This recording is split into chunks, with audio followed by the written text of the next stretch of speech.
Hello everyone, good evening. Tojo খুব বায়না ধরেছে যে ওর পকোড়া খেতে ইচ্ছা করছে। ঘরে চিকেন নেই, যে ওকে চিকেন পকোড়া করে দেবো।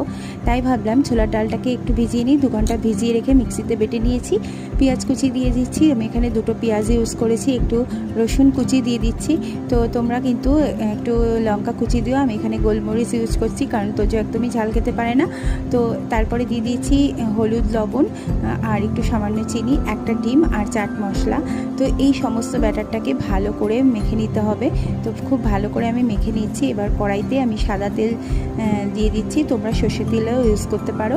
আমি সাদা তেলটাকে বেশ ভালো করে গরম করতে দিয়েছি। এইবার আমি ছোট ছোট পকোড়ার আকারে পুরো ব্যাটারটাকেই আমি দিয়ে আস্তে আস্তে ভেজে নেব। এইবার প্রথম দিকে একটু লো ফ্লেমে ভাজবে।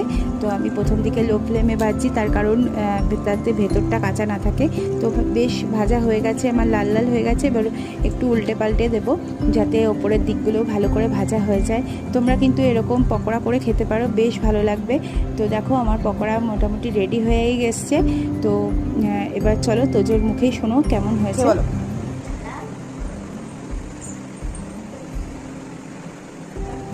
কেমন আছে? বলো। দারুণ।